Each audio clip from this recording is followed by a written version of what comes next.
नमस्कार। पिटारा चैनल में आपका स्वागत है। प्रस्तुत है कहानी विमाता, जिसके लेखक हैं कहानी सम्राट मुंशी प्रेमचंद जी, और कहानी को स्वर दिया है डॉक्टर शिखा सुनील ने। तो आइए सुनते हैं कहानी विमाता।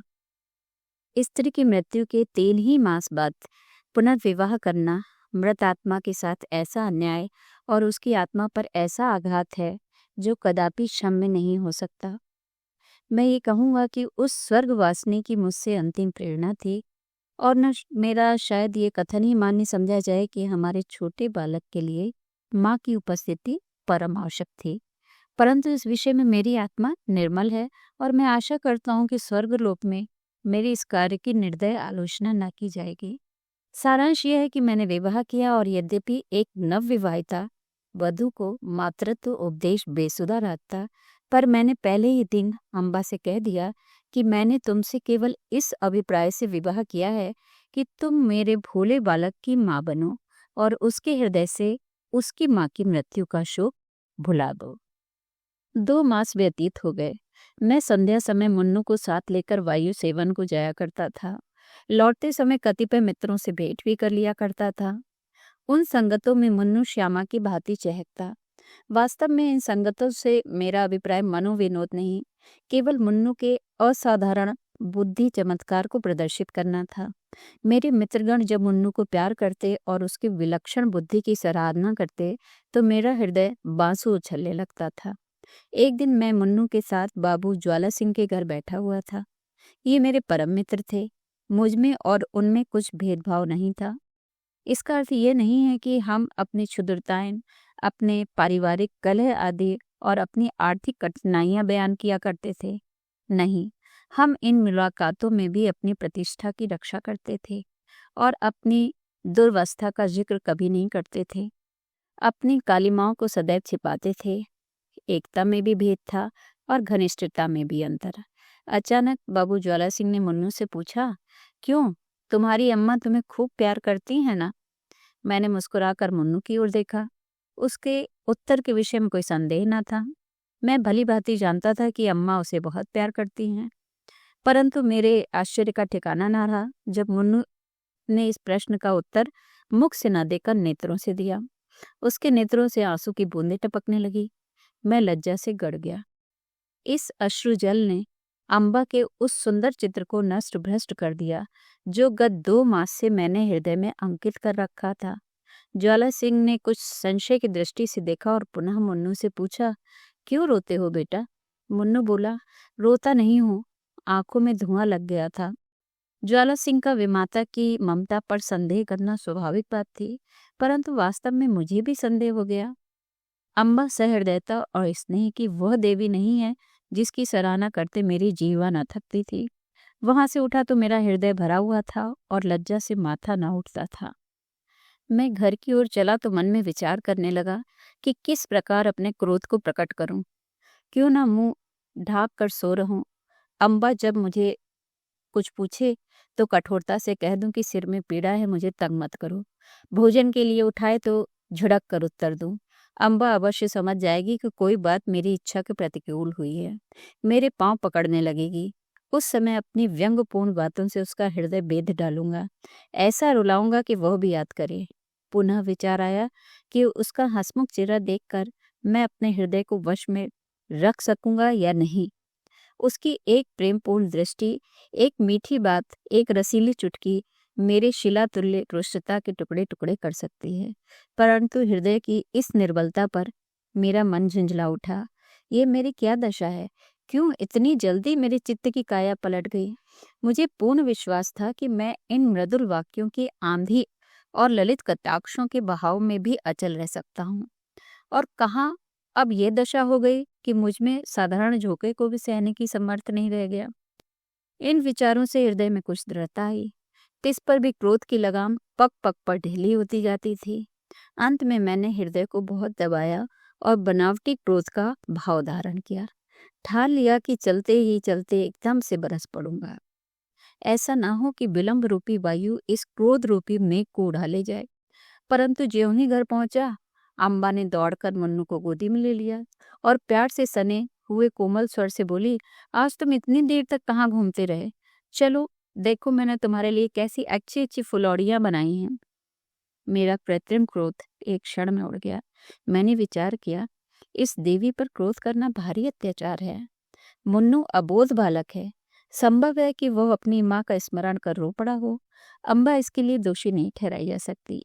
हमारे मनोभाव पूर्व विचारों के अधीन नहीं होते। हम उनको प्रकट करने के निमित्त कैसे कैसे शब्द गढ़ते हैं, परंतु समय पर शब्द हमें धोखा दे जाते हैं और वे ही भावनाएं स्वाभाविक रूप से प्रकट होती हैं।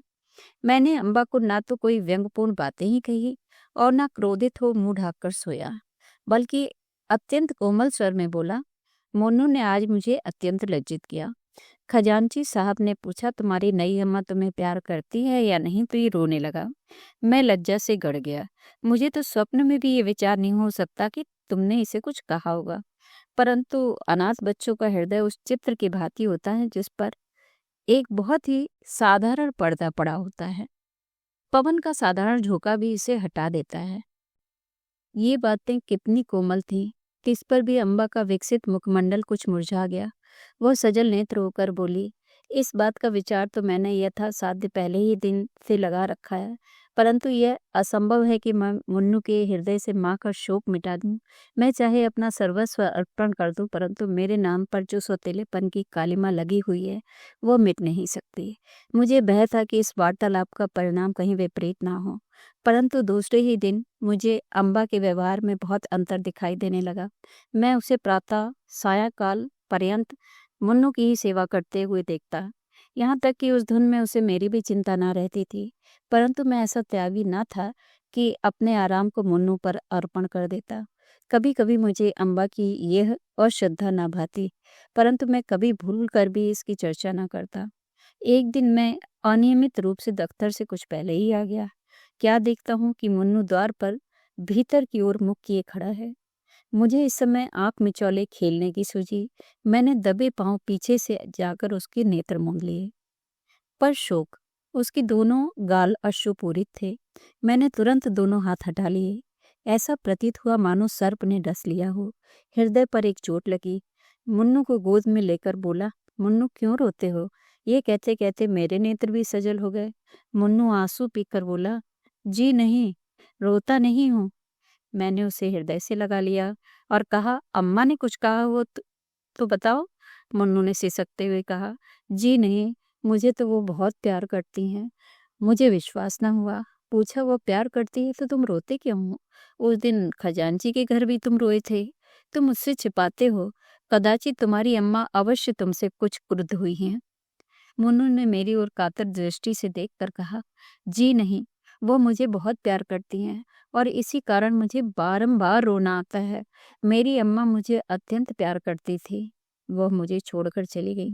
नई अम्मा उससे भी ज्यादा प्यार करती हैं, इसलिए मुझे भय लगता है कि उसकी तरह ये भी मुझे न छोड़कर चली जाए। यह कहकर मुन्नू फूट फूट कर रोने लगा। मैं भी रो पड़ा।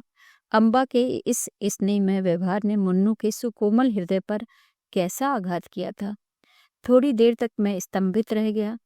किसी कवि की ये वाणी स्मरण आ गई कि पवित्र आत्मा इस संसार में चिरकाल तक नहीं ठहरती। कहीं भावी ही इस बालक की जीवा से तो ये शब्द नहीं कहला रही है। ईश्वर न करे कि वह अशुभ दिन देखना पड़े। परंतु मैंने तर्क द्वारा इस शंका को दिल से निकाल दिया। समझा कि माता की मृत्यु ने प्रेम और वियोग में एक मानसिक संबंध उत्पन्न कर दिया है और कोई बात नहीं है। मुन्नू को गोद में लिए हुए अम्बा के पास गया और मुस्कुरा कर बोला, इनसे पूछो क्यों रो रहे हैं। अम्बा चौंक पड़ी। उसके मुख की कांति मलिन हो गई। बोली, तुम ही पूछो। मैंने कहा, ये इसलिए रोते हैं कि तुम इन्हें अत्यंत प्यार करती हो और इनको भय है कि तुम भी इनकी माता की भांति इन्हें छोड़कर न चली जाओ। जिस प्रकार गर्द साफ हो जाने से दर्पण चमक उठता है, उसी भांति अम्बा का मुखमंडल प्रकाशित हो गया। उसने मुन्नू को मेरी गोद से छीन लिया और कदाचित ये प्रथम अवसर था कि उसने ममतापूर्ण स्नेह से मुन्नू के पांव का चुंबन किया। शोक, महाशोक। मैं क्या जानता था कि मुन्नू की अशुभ कल्पना इतनी जल्दी पूर्ण हो जाएगी। कदाचित उसकी बाल दृष्टि ने होनहार को देख लिया था। कदाचित उसके बाल श्रवण मृत्यु दूतों के विकराल शब्दों से परिचित थे। 6 मास भी व्यतीत ना होने पाए थे कि अम्बा बीमार पड़ी और इन्फ्लुएंजा ने देखते ही देखते उसे हमारे हाथों से छीन लिया। पुनः वह उपवन मरुतुल्य हो गया। पुनः वह बसा हुआ घर उजड़ गया। अम्बा ने अपने को मुन्नू पर अर्पण कर दिया था। हाँ, उसने पुत्र स्नेह का आदर्श रूप दिखा दिया था। शीतकाल था और वह घड़ी रात्रि शेष रहते ही मुन्नू के लिए प्रातःकाल का भोजन बनाने उठती थी। उसके इस स्नेह बाहुल्य ने मुन्नू पर स्वाभाविक प्रभाव डाल दिया था। वो हठीला और नटखट हो गया था। जब तक अम्बा भोजन कराने न बैठे मुंह में कौर नहीं डालता था। जब तक अम्बा पंखा न झले वह चारपाई पर पाँव न रखता था। उसे छेड़ता, चिढ़ाता और हैरान कर डालता। परंतु अम्बा को इन बातों से आत्मिक सुख प्राप्त होता था। इन्फ्लुएंजा से कराह रही थी, करवट लेने तक की शक्ति न थी, शरीर तबाह हो रहा था, परंतु मुन्नू के प्रातःकाल के भोजन की चिंता लगी रहती थी। हाय, वह निस्वार्थ मात्र स्नेह अब स्वप्न हो गया। उस स्वप्न के स्मरण से अब भी हृदय गदगद हो जाता है। अम्बा के साथ मुन्नू का चुलबुलापन तथा बाल क्रीड़ा पैदा हो गई।